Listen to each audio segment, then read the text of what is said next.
इस वीडियो में मैं आपको जवाब दूंगा पूछे गए ऐसे सवालों के, जैसे कि स्वर्ग की सीढ़ी की यात्रा जो पांडव नहीं कर पाए वो हम जैसे कलयुग के लोगों ने कैसे कर ली। और भी कई सवालों के जवाब दूंगा, लेकिन शुरुआत करता हूँ इसी सवाल के साथ में। क्यों कई महाबली पांडवों की जान और कृष्ण भगवान की जान, जो पांडव 25 लाख योद्धाओं को मार चुके थे, 18 दिन युद्ध लड़ने के बाद जीते, महाभारत का युद्ध जीत के भारत के राजा बने, तो वो क्यों इस यात्रा में मारे गए और आज के कलयुग के लोग इसे कर लेते हैं। तो स्वर्ग रोहिणी के एकदम पास से दर्शन करवाऊंगा। ये भी आप देख रहे हैं कुदरती नज़ारा। तो चलिए आगे चलते हैं। आज हम कलयुग के लोग टेंट लेकर जाते हैं वहाँ पे सोने के लिए, पोर्टल लेके जाते हैं जो हमारा सामान उठा के लेके जाते हैं, स्लीपिंग बैग लेके जाते हैं ठंड से बचने के लिए, जैकेट पहन के जाते हैं, जबकि पांडवों ने ये यात्रा की थी धोतियों में। हम लोग यात्रा माना गांव से शुरू करते हैं जो बद्रीनाथ से भी 5 किलोमीटर आगे है। तो हम लोग कलयुग के लोग तो वो 5 किलोमीटर भी गाड़ी में चल के जाते हैं, जबकि पांडवों ने यात्रा शुरू की थी इंद्रप्रस्थ से, जो कि अब देख सकते हैं कितना पतला रास्ता है, दोनों तरफ खाई है। तो कैसे उन्होंने यात्रा की होगी। तो उन्होंने यात्रा शुरू की थी इंद्रप्रस्थ से, पैदल यात्रा। इंद्रप्रस्थ यानी आज का दिल्ली। तो बद्रीनाथ से माना गांव से जाकर यात्रा करना और दिल्ली से पैदल यात्रा करने में ज़मीन आसमान का पहाड़ है। अब बात करते हैं कुछ साइंटिफिकली बात करें तो आज पहाड़ पिघल रहे हैं। पहले के ज़मानों में इतना पोल्यूशन नहीं होता था, तो पहाड़ों पे बहुत बर्फ़ होती थी। जिन पहाड़ों पे हम चल रहे हैं वहाँ पे आपको रास्ते दिख रहे हैं, तो उस समय पे वहाँ पे बर्फ़ हुआ करती थी। ये तो देखिए हल्की फुल्की टेंट पे बर्फ़ गिर रही है। उस समय तो पहाड़ों पे बर्फ़ हुआ करती थी, ग्लेशियरों की हुआ करती थी। तो हम तो वहाँ चले ही नहीं जहाँ ग्लेशियर थे। ये देखिए अंडरवियर भी जो है लकड़े जैसा बन गया। ये एकदम पास से दर्शन करिए। इन रास्तों पे अगर हमको चलना पड़े तो क्या हम स्वर्ग रोहिणी की यात्रा कर पाएंगे? ये तो हम दूर से आपको जूम करके बता रहे हैं।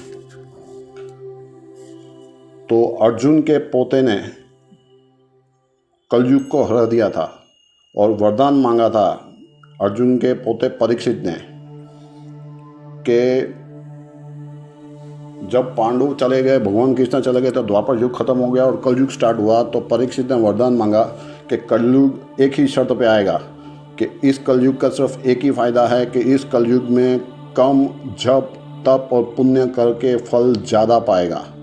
और द्वापर युग में मारे गए पांडव छोटे छोटे पापों के लिए मारे गए। द्रौपदी सिर्फ इसलिए मर गई क्योंकि वो बाकी के भाइयों से ज़्यादा प्यार अर्जुन से करती थी। ये देखिए, ये है विष्णु कुंड जो आपको मैं जूम करके दिखा रहा हूँ। ये आखिरी कुंड है। नकुल इसलिए मर गया क्योंकि उसे अपने रूप का घमंड था। सदैव इसलिए मारा गया क्योंकि उसे अपनी बुद्धि का घमंड था। अर्जुन इसलिए मारा गया क्योंकि उसे अपने पराक्रम का घमंड था और वो सोचता था कि वो अकेला ही युद्ध जीत सकता है। भीम, उसे खाने का लालच था और अपने ताकत का घमंड था कि मुझमें 100 हाथियों की ताकत है।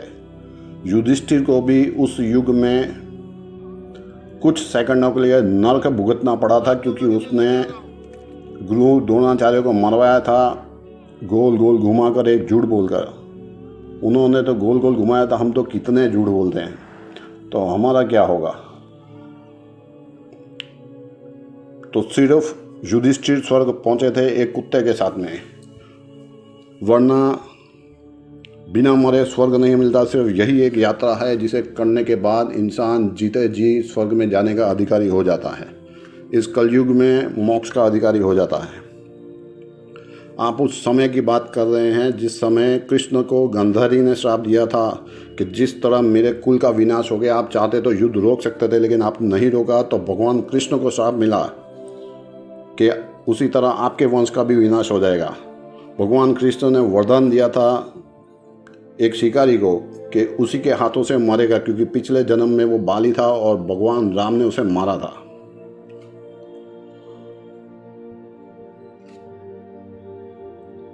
सबको देवी देवताओं को शाप मिले हैं, महादेव को मिले हैं, विष्णु को मिले हैं, ब्रह्मा जी को मिले हैं, इंद्र को शाप मिला है, चंद्रदेव को मिला है, सूर्य देव को मिला है, नारद जी को मिला है, शनि जी को मिला है। सब देवी देवताओं ने अपने कर्मों के फल भुगते हैं। लेकिन बस इतना था कि वो सतयुग, द्वापर युग और त्रेता युग में थे, तो छोटे छोटे पापों का फल उन्हें बड़ा भुगतना पड़ा।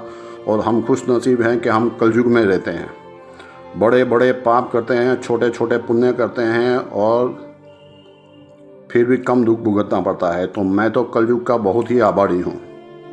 लेकिन कोई भी कर्म करने से पहले ही अगर इंसान ये सोचे कि 33 लाख जन्मों लेने के बाद में उसे ये मनुष्य जन्म मिलता है, तो आज अगर आप एक भी पाप करते हैं तो उसका फल आपको 33 लाख जन्मों तक भुगतना है। और अगर आप कोई पुण्य करते हैं तो उसका फल भी आपको 33 लाख जन्मों तक भुगतना है। बहुत ज़्यादा पुण्य करेंगे तो आप मोक्ष की प्राप्ति कर सकते हैं। जन्म मृत्यु के चक्र से मुक्त हो गए। जन्म लिया तो दुख तो भुगतने ही हैं।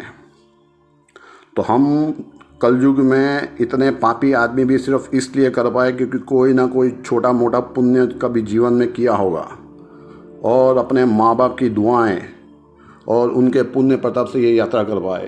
तो हर हर महादेव।